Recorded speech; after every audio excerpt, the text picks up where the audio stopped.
படத்துல நடிக்கிறதையும் நிப்பாட்டிட்டு போறான்றாங்க. 2026ல ஜனநாயகம் படம் ரிலீஸ் ஆக போகுது. அதுக்கப்புறம் அவரை ஸ்க்ரீன்ல பார்க்கவே முடியாதுன்ற ஒரு விஷயம் இருக்குல்ல. நீங்க ஞாபகப்படுத்துறீங்க. ஓகே. அது கொஞ்சம் கஷ்டமா தான் இருக்கு.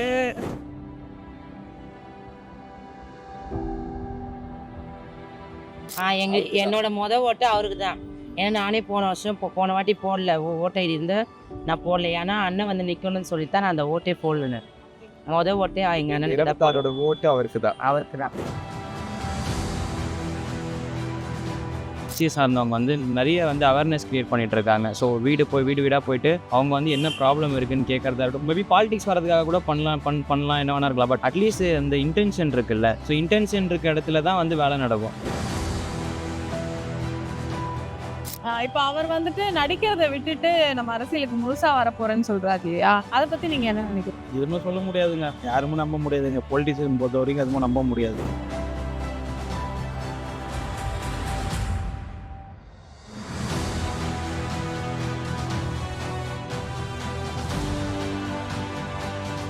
ட்ரெண்டிங் தமிழ் நேயர்களுக்கு வணக்கம். இன்னைக்கு இளைய தளபதி விஜயோட 51வது பிறந்த நாள்.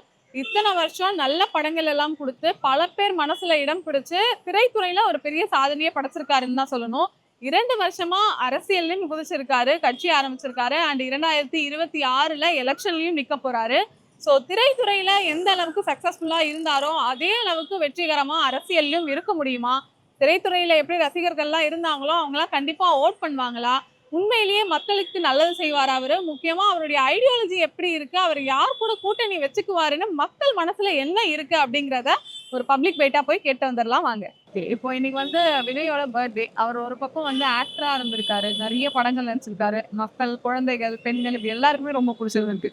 இன்னொரு பக்கம் இப்போ அரசியலுக்கு வராரு, எலெக்ஷன்லயும் நிற்கிறாரு. இப்போ 2026ல உங்களுக்கு விஜய் நடிச்சுக்கிட்டே இருந்தாலே பெட்டரா இருக்கும்னு தோணுதா, இல்லாட்டி அரசியல் களத்துக்கு வரணும் அப்படின்னு நினைக்கிறேன்? நானும் ஒரு சிறைத்துறையில் இருக்கிறதுனால சொல்ல நடிக்கிறாருங்கிறது பெஸ்ட்டாக நினைக்கிறாங்க. அவர் எப்படி வந்தாலும் எனக்கு பிடிக்கும். ஓ, நீங்க விஜய் ஃபேன் தான்? விஜய் ஃபேன் தான். ஆக்டர் விஜய். எங்களுக்கு வந்து 2 இடத்துல வந்தாலும் சந்தோஷம். அவர் எங்கே இருந்தாலும் எங்களுக்கு பிடிக்கும். விஜய் கரெக்டான முடிவு எடுத்திருக்காரு. ஒரு ஏஜில் நடிக்கணும், ஒரு ஏஜோட நடிப்பை நிப்பாட்டிடணும். அதுக்கப்புறம் நடிச்சுக்கிட்டு இருந்தால் அந்த நடிப்போட சுவாரஸ்யம் போயிடும்.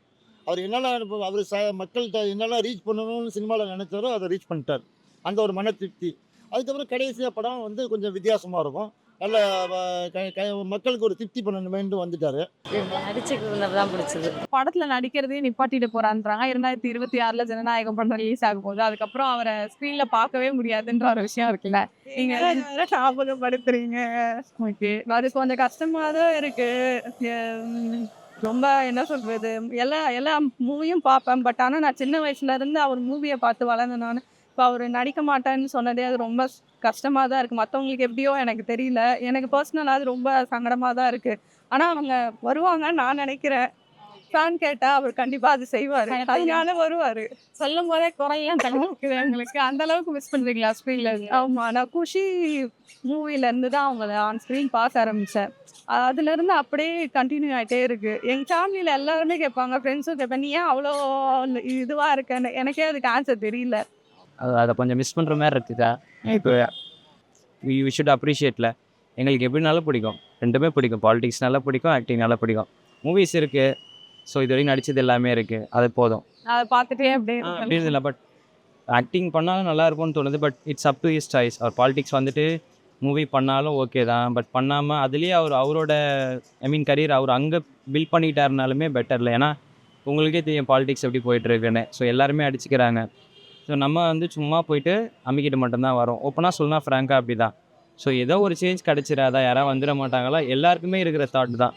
ஸோ அதில் மேபி ஏதாவது சான்ஸ் கிடச்சி அவர் ப்ரூவ் பண்ண முடிஞ்சு அதில் அவர் க்ரோ ஆனார்னா சந்தோஷம் தான். இப்போ அவர் எலெக்ஷன்ல வராரு அப்படின்னா உங்களுடைய ஓட்டு அவருக்கா இருக்குமா, இல்லை முன்னாடி இருக்குதா? என்னோட ஓட்டு அவருக்கு தான். ஏன்னா நானே போன வாட்டி போடல. ஓட்டை இருந்து நான் போடல. ஏன்னா அண்ணன் வந்து நிற்கணும்னு சொல்லித்தான் நான் அந்த ஓட்டே போடலன்னு. ஓட்டே எங்க அண்ணன் ஓட்டு அவருக்கு தான். அவருக்கு தான். என்னோட ஓட்டு எங்க தளபதிக்கு தான். தளபதி விஜய்க்கு தான் போடுவேன். இப்போ இத்தனை வருஷமா வந்துட்டு பல ஆட்சியாளர்கள் வந்திருக்காங்க, பல தலைவர்கள் இருக்காங்க. அவங்கெல்லாம் நிறைய பேசி, மக்கள் மத்தியில பேசி, எல்லா மாநாடெல்லாம் நடத்தி நாங்க இதெல்லாம் பண்ணுவோம்னு சொல்லி இது பண்ணிருக்கோம். கைஸ்லாம் கிடையாது, ஆக்ஷன்ஸ் டூ மேட்டர். அவங்க என்ன பண்ணுறாங்கன்றதான். இப்போ அறிக்கை வந்து 40 அறிக்கை 30 அறிக்கை இந்த கொண்டு பக்கம் சொல்லுவாங்கல்ல, ஒவ்வொன்றுக்கும் நான் வந்து இது பண்ணுவேன். இப்போ நீங்கள் இப்போ இருக்க கவர்மெண்ட் எடுத்து பாருங்க எத்தனை பண்ணியிருப்பாங்கன்னு நினைக்கிறீங்க? ஃபேன் பேஸ்ன்னு சொல்ல முடியாது, ஃபேன் கிளப்ஸ்லாம் இருக்குல்ல. ஸோ அது த்ரூவாகவே நிறைய ஹெல்ப் பண்ணியிருக்காங்க. இப்போது நான் வந்து இந்த கட்சியிலலாம் இல்லை, நான் ஒரு பொதுவான ஆள். எனக்கு விஜய் பிடிக்கும், அப்படி தான் நான் பார்க்குறேன்.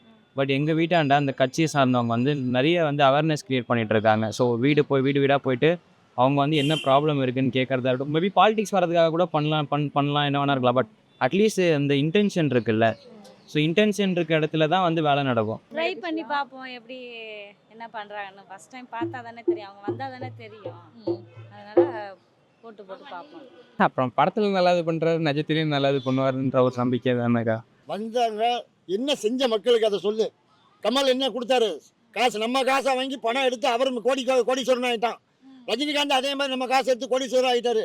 சரத்குமாரும் காசு வாங்கிட்டு கோடீஸ்வரர் ஆகிட்டாரு. இப்போ உங்கள் பைசா மக்களுக்கு நீங்கள் என்ன பண்ணீங்க? இப்போ விஜய் பண்ணீங்க சொந்த காசு, கஷ்டப்பட்டு பகல சம்பாதிச்ச காசை யாராவது வீட்டில் உள்ள மனைவி இதை அக்செப்ட் பண்ணிப்பாங்களா? வெளியே அரசியல் வராத போக வேண்டாம்னு சொல்லல. குடும்பமே ஒத்துழைச்சி வந்திருக்கு. இப்போ மக்களுக்கு இப்போ போன வாரம் பெண்களுக்கு சிறுவர்களுக்கெல்லாம் ஹெல்ப் பண்ணியிருக்கிறாரு. யார் பண்ணாங்க? அவர் இவர் வந்து அரசியலில் காசு வாங்கிட்டு கட்சி காசுலேருந்து கொடுக்கல, கவர்மெண்ட் காசு எடுத்து செலவு பண்ணல, சொந்த பணம். இதை மாதிரி யார் பண்ணியிருக்கான்னு காமிங்க எம்ஜிஆருக்கு அப்புறம். ஆனா இப்ப இத்தனை வருஷமா நிறைய பேர் இருந்திருக்காங்க, நிறைய திருநங்கைகளுக்கும் சரி இல்ல பெண்களுக்கும் சரி நிறைய ஸ்கீம்ஸ் எல்லாம் கொண்டு வந்திருக்காங்க. அவங்களையும் தாண்டி விஜய் மேல உங்களுக்கு நம்பிக்கை வர்றதுக்கு என்ன காரணம்? காரணம் என்னன்னா, வரவங்களுக்கு எப்பவுமே நம்ம கொஞ்சம் வழிவிட்டு பார்க்கணும். அவர் வந்து என்ன செய்கிறாருன்னு நம்ம பார்க்கணும் இல்லையா? அவருக்கு ஒரு வாய்ப்பு கொடுத்து பார்க்கணும். கண்டிப்பாக அவர் நல்லது தான் பண்ணுவார். எல்லாருக்கும் எங்களுக்கு தெரிஞ்ச ஒரு நல்லது செய்வார் நம்புகிறோம். அவரையும் வரணும், வந்துட்டு அப்போ அவர் எப்படி நடத்துகிறாரு, அவரால் என்னென்ன பலன் இருக்கோ நம்ம பார்க்கணும். அன்னைக்கு இருந்த மக்களுடைய எண்ண ஓட்டங்கள் வேறு, இன்னைக்கு இருக்க மக்கள் எண்ண ஓட்டங்கள் வேறு. சரிங்களா? இன்றைக்கி ஒரு மீடியாவை வச்சு நம்ம நிறைய பேர் முடிவு எடுத்துடும், இவங்க அப்படி இருப்பாங்க இப்படி இருப்பாங்க. இது ஏதாவது ஒரு மீடியாவில் தவறாக ஒரு இது பண்ண வச்சுக்கலாம், அது அப்படி நம்பிடுவாங்க. பேசிக்காக யாருமே அதை யோசிக்கிறது இல்லை இல்லைங்களா? அதுதான் இந்த அவர் இன்னும் கொஞ்சம் டைம் இன்னும் கொஞ்சம் நல்ல படங்கள்லாம் கொடுக்கலாம். அவர் இன்னும் நிறைய புரட்சிகரமான படங்களும், எங்கள் அப்பா வந்து புரட்சி டைரக்டர் அவர், அதுமாரி அவர் நல்ல புரட்சி படங்கள்லாம் கொடுத்து இன்னொரு ஸ்ட்ராங்காக இன்னும் ஒரு தெளிவாக 100% தெளிவாக அவர் மக்கள் மனசில் அரசியலுக்குள்ளே வரத்துக்கான இவர் மட்டும்தான் தகுதின்றது அவர் இன்னும் வெளிப்படையாக சினிமாவில் கொடுத்துட்டு வரலாம். இனிமேல் நம்பிக்கைன்றது யாருக்குமே இல்லைங்க. பண்ணானு தானே நம்பிக்கை. நம்ம அது முன்கூட்டியே நம்ம எதுவுமே சொல்ல முடியாது இல்லையா? வந்தாருன்னா கண்டிப்பா நாட்டுக்கு நல்லது பண்ணுவாரு. எனக்கு அதுல எந்த வித சந்தேகமும் கிடையாது. மத்தவங்களுக்கு எப்படியோ டிஎம்கே இருக்கு, ஏடிஎம்கே இருக்கு அப்படி இப்படிலாம் சொல்றாங்க. அவருன்னா இப்பதானே வந்தாரு, எப்படி வருவாருலாம் நிறைய பேர் காசிப் பேசுறாங்க. ஆனா அவர் வருவாரு, எனக்கு அந்த நம்பிக்கை இருக்கு. சினிமாலேயே வந்து பயங்கரமா வந்து இதெல்லாம் ஒரு மூஞ்சான்னு சொல்ற இடத்துல பிராண்ட் ஆக்கி காமிச்சிருக்காரு. கண்டிப்பா இதுலயே ஒரு பிராண்ட் ஆவாரு, எனக்கு அந்த நம்பிக்கை இருக்கு. ஓகே, இப்போ நிறைய அரசியல் கட்சிகள்ல இருக்க தலைவர்கள் எல்லாமே களத்துல இறங்கி போராடியும் மக்களுக்கு நிறைய உதவிகள் செஞ்சும் அதுக்கப்புறமா வந்திருக்காங்க. பட் விஜய் வந்து ஒரு 1.5 வருஷம் தான் ஆகுது அவர் மாநாடு நடத்தி, கொஞ்சம் தடவை தான் பேசியிருக்காரு செய்தியாளர்கள் கிட்டலாம். அப்படி இருக்கும்போது அவர் மேல இவ்வளவு நம்பிக்கை வர்றதுக்கு என்ன காரணமா இருக்கு? கண்டிப்பாங்க.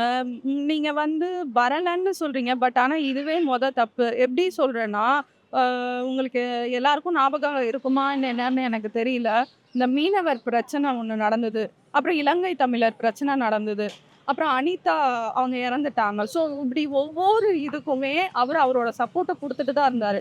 அப்போது அவர் வந்து பேக்ரவுண்டில் பார்த்தீங்கன்னா ஜஸ்ட் ஆக்டர் தான் இருந்ததே தவிர அவர் அரசியல் பண்ணலை. அவர் நார்மலாக ஆக்டர்ன்ற பிராண்டிங் வச்சு தான் போனாங்க. அதுவும் அண்ணனா சொல்லிட்டும் போனாங்க, உங்கள் வீட்டில் ஒருத்தரான்னு சொல்லி. அப்போ இதுக்கு மேலே என்ன வேணும் இல்லையா? கண்டிப்பாக அவர் கண்டிப்பாக நல்லது பண்ணுவார் தான், அந்த நம்பிக்கை தான். இப்போ எனக்கு இருக்கிற, இப்போ நான் ஃபேனுன்றதுக்காக நான் இதை பேச வரல. இதை தாண்டி வந்து நானும் இந்த ஊரோட பிரஜை தான், நானும் எனக்கும் ஓட்டு போடுறது எல்லாமே இது இருக்கு. ஸோ அவரும் வந்தாங்கன்னா நல்லது பண்ணுவாங்கன்னு நான் நினைக்கிற மாதிரி மற்றவங்களும் நினைக்கிறாங்களோ என்னமோ. உங்களோட எண்ணம் எப்படி இருக்கு? யார் ஜெயிப்பான்னு நினைக்கிறீங்க? ஏன்னா ஒரு பக்கம் திமுக நிறைய விஷயங்கள் பண்ணிட்டு இருக்காங்க, ஆட்சி காலத்துல இருந்து நிறைய ஸ்கீம்ஸ் கொண்டு வந்திருக்காங்க. இன்னொரு பக்கம் ஆமா அதே அளவுக்கு நிறைய இப்போ மாநாடு வைக்கும் போது அவ்வளவு கூட்டம் இருக்கு, மக்கள் சப்போர்ட், முக்கியமா யங்ஸ்டர்ஸோட சப்போர்ட் வந்து விஜய்க்கு இருக்குன்னு பேசிக்கிறாங்க. அப்படி இருக்கும்போது யார் ஜெயிப்பான்னு நீங்க நினைக்கிறீங்க? வாய்ப்புகள் இருக்குது, ஆனால் 100% சொல்ல முடியாது. வருவாரு, அப்படியும் வரலைனாலும் டஃப் ஃபைட்டு கொடுப்பாரு. நெக்ஸ்ட் 5 இயர்ஸ்ல கண்டிப்பா அவர் வருவாரு. இந்த இது வரலனா நெக்ஸ்ட் இது அவர் வருவாரு. ஹாப்பி பர்த்டே அண்ணா, காட் bless you. எங்களோட blessing எப்பவுமே உங்களுக்கு இருக்கும். ஓகே, இவ்வளோ நேரம் பல பேர் கூட பேசணும். எல்லாருமே விஜய்க்கு எவ்வளோ பெரிய ரசிகர்களா இருக்காங்கன்றது தெரிய வந்தது. ஆனா உண்மையிலேயே அவங்க எல்லாம் ஓட்டு போடுவாங்களா அப்படிங்கிறது அவர் கொடுக்க போற வாக்குறுதிகள்ல தான் இருக்கு.